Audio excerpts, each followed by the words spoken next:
السلام علیکم ملګرو، زه یم ستاسو ورور ستاسو ملګری شرمان خان او مولانا اختر علي صاحب بیان ډېر ښایسته بیان دی، ډېر زبردست بیان دی او صلح باره کې یو بیان یې کړی دی. او دا ویډیو مخکې ملګرو شریکه کړئ، موږ چینل ته څوک نوي راغلي زموږ چې چینل سبسکرایب کړئ، لایک کړئ او راځئ مولانا صاحب بیان اورو. صلی علی رسوله کریم. اما بعد، مسلمان ورونو، یو ورځ د حسن رضی الله تعالی عنہ یو میرنی ورورو د مور حنیفه نومو د هغه او د حسن د خپل منځ کې ټسل رالی، خپل منځ کې خبرې اتر رالی، ورانې راله.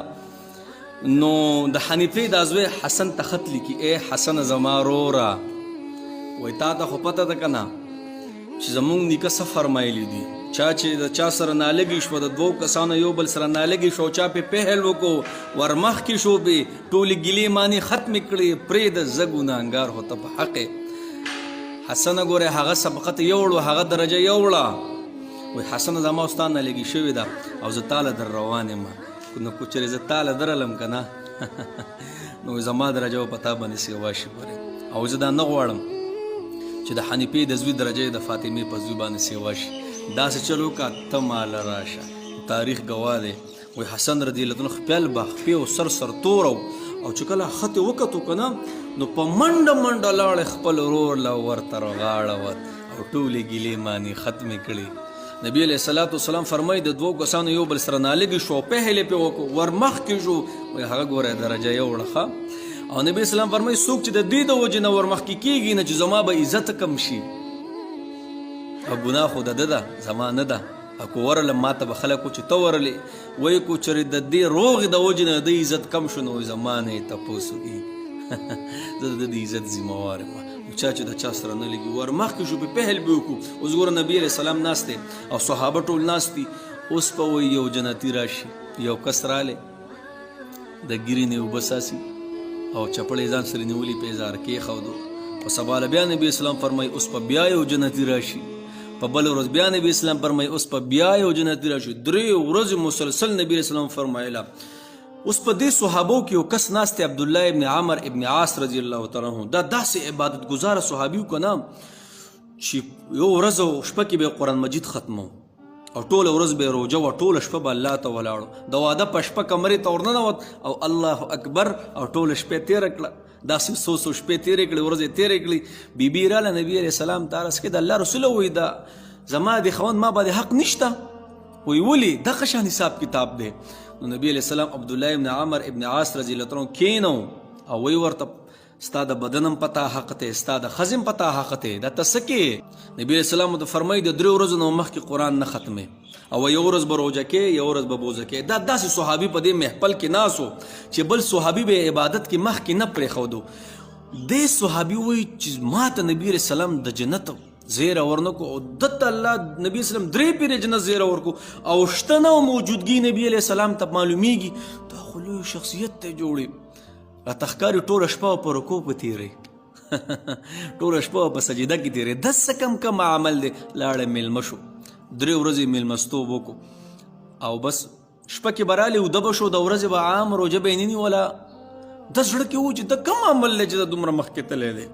نو چې کله رخصتېدو دی نو ورته وایي یاره جي وایي زه ستاسو ځای ته میلمه راغلی وم، خو زما هېڅ غرض نه و، غرض مې دا و چې ستا دا عمل زه معلوم کړمه چې دا څه عمل دی.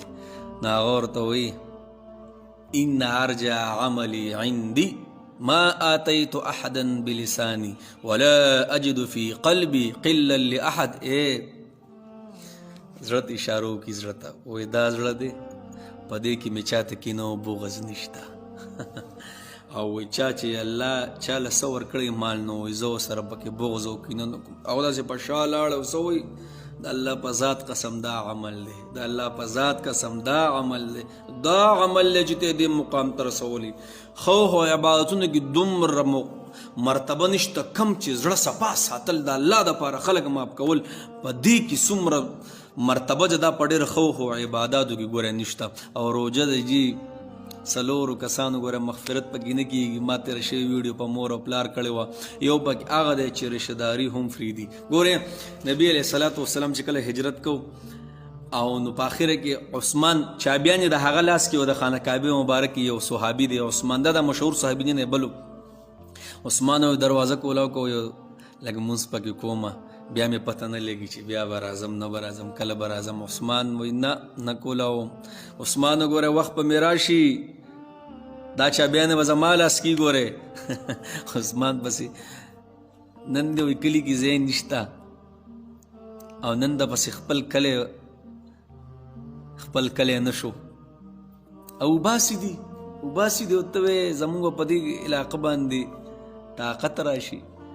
کله چې نبی اسلام مکه مکرمه فتح کړه او رالی که نه نو جی خانه کعبې مبارکې دروازې خواته ودرېد. وایي این عثمان ته آواز کوي کم ځای دی. عثمان داسې په رپېدو باندې را روان دی. چابیانې ترې واخېستې کولاوې کوي ښایسته خانه کعبه مبارکه صفا کوي. ماله به چابیانې را کوي یو وایي بل وایي ماله به را کوي بل وایي ماله به را کوي. نبي اسلام فرمایي عثمان کم دی. عثمان ته آواز کوي دا واله عثمانه پرېښې دی ورته نوم او دا واله دا ستا چابیانې دي او تر قیامته پورې به ستا خاندان کې چلیږي. اوس هم د هغې په خاندان کې چلیږي. نو بهایي انتقام مې ترې واخېسته. نبی علیه الصلاة والسلام چې کم تره حمزه اسد الله و اسد رسوله نبی اسلام چرې هم په سلګو نه وجړلي چې خپل تره مبارک لاش یې ولید په سلګو یې وجړل او حکم نبی اسلام فرمایي وحشي چې کم ځای ویني قتل یې کوي. 2 کاله پس وحشي طایب کې زړه کې راله چې زه مسلمانېږم رالی او مخې پټ کړی داسې بیخي او کېناست نبي اسلام مخې ته او एकदम مخ کو لاو کو اشهد ان لا اله الا الله واشهد ان محمد رسول الله. نبی اسلام خو پیژندو نه چې دا وحشي دی. ټول صحابه وي تورې راویستې شړنګ الله رسوله وحشي دی حکم کو چې سر ته ووم.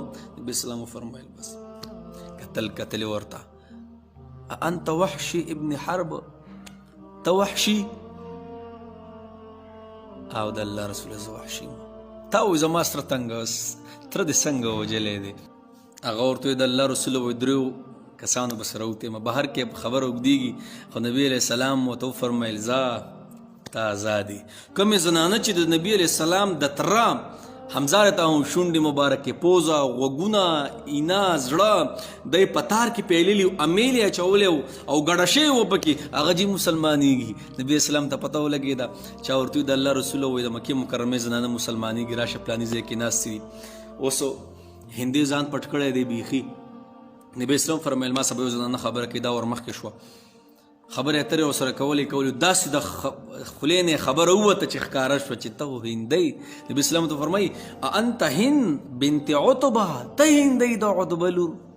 د الله رسول مانه ډېر غټ زیاتی شي غټ جرم مې کړی دی زما ګناه به ماف شي کنه. نبي اسلام ته فرمایله ځه ته ما ماف کړې. رب ته به ګورې ودرېږو ښه مونږ ګوره ټول ګناهګار یو ټول مخلوق دا رب یو او چا چې په مخلوق رحم وکړو نو رب وایي په ما یې رحم وکړو. ګوره رب ته به قیامت کې ودرېږو مونږ څومره ګناهګار یو مونږ چې نن یو انسان یو مسلمان ماف نه کړو که نه او روغ او سوره نه کړو نو آیا مونږ به الله ماف کړي. نو غرض څومره مسافر چې په دیرو کې دي هر ځای کې دي الله دې تل او آباد ساتي. هغوی ټولو ته خواسته چې بس د الله د رضا لپاره به پرېږدو خپل عزت مړه الله به موږ عزت راکوي. مخلوق به مالې څه عزت راکوي مخلوق د عزت شی دی مخلوق چې عزت ورکوي رب به ماله عزت راکوي. د رب دپاره د نبي علیه السلام وینا مبارکه ده چې پهل مونږ کو ورسره میلاو شو غاړه ول ورکو. صحیح دی انشاءالله ټول ګیلې مانې ختمې کړو ښه او روژه ده ګورئ الله به مغفرت وکړي. نو دا ویډیو چې څومره ملګري ګوري مهرباني وکړئ الحمدلله ډېر شیرینګ دی تاسو کې پوره حصه ده ستاسو د یو شیرینګ د وجې نه چا روغه وکړه نو ګوره ستاسو به کې پوره حصې دي انشاءالله. او په یوټیوب باندې هم دا ویډیو د مولانا اختر علي فنون باندې چینل دی نو کو چینل تاسو سبسکرایب کوئ او کو نه کوئ کو مخکې تاسو وایئ چې به لاړ شي دا پیغام ټولو ته ورسي نو بس یا بسم الله نور ستاسو خپله خوښه صحیح دی انشاءالله. خو دا پیغام ټولو ته ورسوئ چا د چا سره نه لګي د الله دپاره ماپ کول کو الله به موږ له عزت راکړي.